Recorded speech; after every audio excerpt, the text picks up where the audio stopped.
Sobre a volta dos trabalhos no Congresso e avaliação do governo federal, a gente conversa agora com o cientista político Cristiano Noronha, vice-presidente da Arco Advice. Tudo bem, Cristiano? Como sempre, uma honra te receber aqui na programação da Jovem Pan. Boa noite, bem-vindo. Boa noite, Thiago. Prazer estar aqui com vocês. Obrigado pelo convite. Muito obrigado. Ô Cristiano, acho que a gente nunca teve um mês de janeiro tão agitado, né? Mesmo com os parlamentares em recesso, nós tivemos essas operações da polícia, a oposição no próprio Congresso Nacional, os vetos do presidente Lula que agora vão ser discutidos nesse retorno aos trabalhos. Será que a relação do Congresso Nacional com o governo deve piorar nesse início de ano?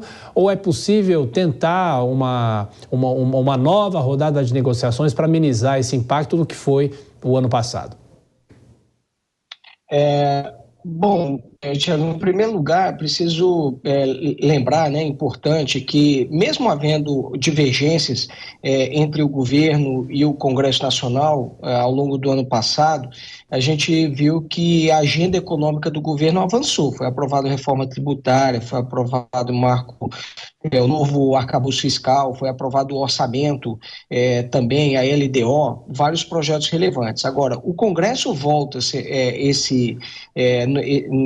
nessa atividade em 2024 com a relação tensionada, né? Tensionada porque o governo, em primeiro lugar, criou um problema com o Congresso Nacional ao vetar a questão da desoneração, editou uma medida provisória sobre o tema, mesmo depois do Congresso Nacional derrubar o veto do presidente sobre esse tema, vetou um dispositivo importante ali da LDO sob a ótica dos parlamentares que estabelecia um cronograma de pagamentos de emendas e na questão do orçamento também vetou a questão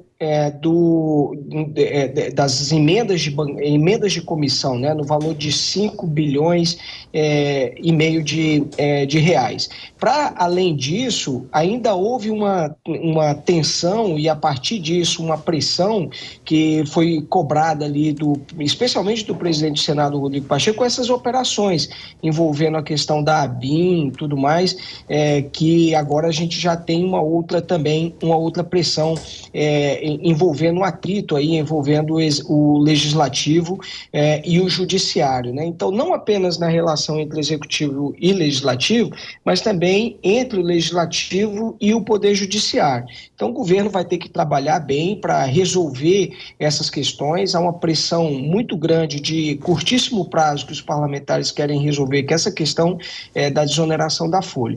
Lembrando que esse ano também a gente tem uma eleição municipal e isso vai, obviamente, encurtar o trabalho legislativo. E tem uma questão fundamental aí que o governo precisa avançar ao longo desse ano, que é a questão da regulamentação da reforma tributária, né? A própria emenda constitucional que foi promulgada no ano passado, ela prevê o encaminhamento de projetos relevantes e os quais o Congresso tem que aprovar ainda nesse ano. O Cristiano, você falou sobre as reformas, né? No passado passou a reforma tributária e nesse ano teremos as matérias complementares à reforma, mas uma reforma que não se fala e que é uma reforma sempre discutida e necessária é a própria reforma administrativa. Com o ano eleitoral, mesmo sendo eleições municipais, mas muitos parlamentares deixam o Congresso para disputar as prefeituras. Há algum tipo de espaço dessa discussão começar a ser feita nesse ano ou nenhuma na sua análise?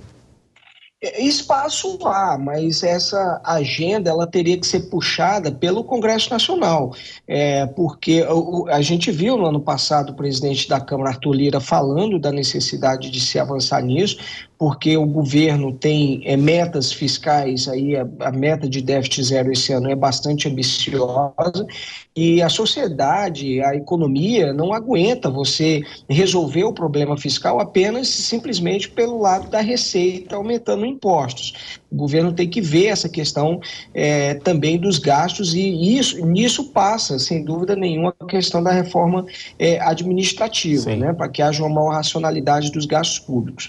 Agora, como eu disse, a gente tem uma eleição que encurta o processo legislativo e o PT, especialmente, ele é contra essa reforma, né?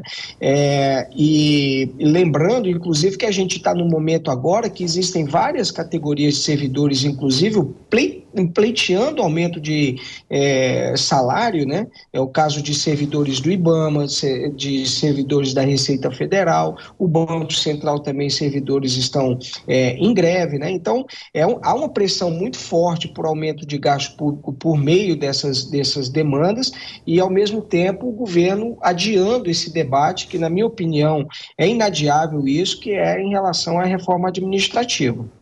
Ô Cristiano, e mais uma questão. Você acredita que as eleições municipais serão nacionalizadas, pelo menos nos grandes centros, como a gente tem essa discussão aqui em São Paulo, se a eleição aqui em São Paulo vai refletir a polarização nacional? De que forma a eleição municipal pode espelhar o que acontece nacionalmente no país?